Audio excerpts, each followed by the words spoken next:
Station Ghanpur నియోజకవర్గ రాజకీయాలు రాష్ట్ర వ్యాప్తంగా చర్చనీయాంశంగా మారాయి.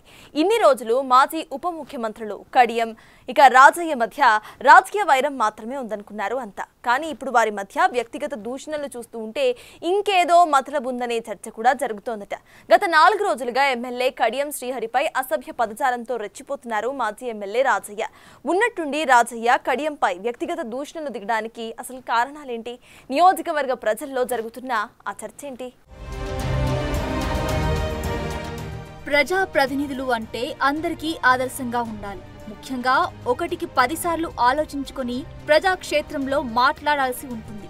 కానీ గత 4 రోజులుగా స్టేషన్ ఘన్పూర్ ఎమ్మెల్యే మాజీ డిప్యూటీ సీఎం కడియం శ్రీహరిపై బూతు పురాణం ఎపిసోడ్లను విడుదల వారీగా కొనసాగిస్తున్నారు మాజీ ఎమ్మెల్యే తాటికొండ రాజయ్య.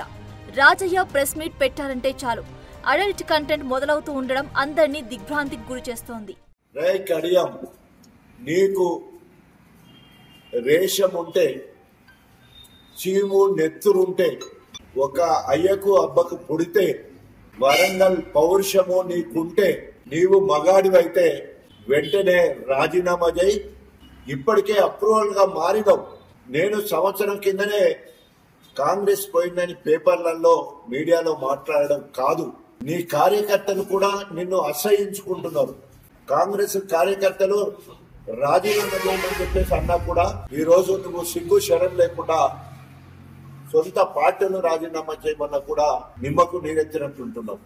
హెచ్చులు కొడతావు కదా, నేను టాల్ మ్యాన్ అని. మరి ఏమైంది నీ పౌరుషం? అరే ఆఖరికి పశువులు, గడ్డి తిన్న పశువులు, అన్నం తిన్న కుక్కలు విశ్వాసంతో పనిచేస్తాయి. ఆ మాత్రం ఇంకిత జ్ఞానం నీకు. ఇలా రాజయ్య వ్యాఖ్యలు శృతిమించడానికి ఎమ్మెల్యే కడియం శ్రీహరి తీరే కారణమని నియోజకవర్గంలో చర్చ జరుగుతోంది. బీఆర్ఎస్ నుండి స్టేషన్ ఘనపూర్ ఎమ్మెల్యేగా గెలిచిన కడియం ఆ తర్వాత జరిగిన రాజకీయ పరిణామాల నేపథ్యంలో కాంగ్రెస్ పార్టీలో చేరారు. బీఆర్ఎస్ ప్రభుత్వంలో డిప్యూటీ సీఎంగా పనిచేసిన ఆయన ఫ్యామిలీ ప్యాకేజ్ తోనే హస్తం నీడకు చేరారన్న అపవాదు ఉంది. ఆ క్రమంలో శ్రీహరి తన కుమార్తె కడియం కావ్య బీఆర్ఎస్ ఎంపీ అభ్యర్థిత్వాన్ని వదులుకొని మరీ కాంగ్రెస్ పార్టీలో చేరి వరంగల్ ఎంపీగా గెలుపొందారు. కడియం కావ్య ఎంపీగా గెలుపొందినప్పటి నుండే రాజయ్య రాజకీయ భవిష్యత్తుపై నీలి నీడలు కమ్ముకున్నాయని ఆయన సన్నిహితులు చెప్పుకుంటున్నారు. ఘనపూర్ నియోజకవర్గంలోని కడియం కూతురు రూపంలో తనకు మరో పోటీ వచ్చిందని భావిస్తున్నారట రాజయ్య. అసెంబ్లీ ఎన్నికలకు ముందు వచ్చే ఎన్నికల్లో పోటీ చేయనని, ఈ ఒక్కసారి తనకు సపోర్ట్ చేయాలని రాజయ్యను కడియం ప్రాధేయపడ్డారట. 5 ఏళ్లు నామినేటెడ్ పదవిలో ఉంటే వచ్చే ఎన్నికల నాటికి తానే ఏక్ నిరంజన్ అని భావించారట రాజయ్య. అయితే అనూహ్యంగా కడియం కావ్య పొలిటికల్ ఎంట్రీ ఇచ్చి మొదటి ఎన్నికల్లోనే భారీ మెజారిటీతో గెలుపొందడంతో తన పొలిటికల్ ఫ్యూచర్ కు కడియం తన కూతురుతో చెక్ పెట్టేందుకు పావులు కలుపుతున్నారని భావిస్తున్నారట రాజయ్య. అందుకే ఇద్దరి మధ్య ఉన్న రాజకీయ వైరం ఇప్పుడు వ్యక్తిగత పంచాయతీగా మారిందని టాక్ వినిపిస్తోంది. ఎమ్మెల్యే కడియం శ్రీహరి తనకు నమ్మక ద్రోహం చేశారని అనుచరుల వద్ద చెప్పుకుంటున్నారట రాజయ్య. అందుకే పార్టీ ఫిరాయింపు విషయంలో కడియంను టార్గెట్ చేస్తూ ఆరోపణలకు గురి చేస్తున్నారట. అంతేకాకుండా కడియం కుటుంబ సభ్యులు అవినీతి అక్రమాలకు పాల్పడుతున్నారంటూ సమయం వచ్చినప్పుడల్లా మీడియా సమావేశాల్లో విమర్శలు చేస్తూ మానసికంగా కడియంను దెబ్బతీసే పనిలో రాజయ్య పడ్డారట. కడియం శ్రీహరిపై మైండ్ గేమ్ ఆడుతూ రాజీనామా చేసేలా ఒత్తిడి తెచ్చేందుకు దూషణల పర్వానికి తెరలేపారని బీఆర్ఎస్ వర్గాలు చర్చించుకుంటున్నాయి. ఉప ఎన్నికలు వస్తే తాను ఎమ్మెల్యేగా గెలిచి వచ్చే ఎన్నికల నాటికి గ్రౌండ్ సిద్ధం చేసుకోవచ్చని భావిస్తున్నారట రాజయ్య.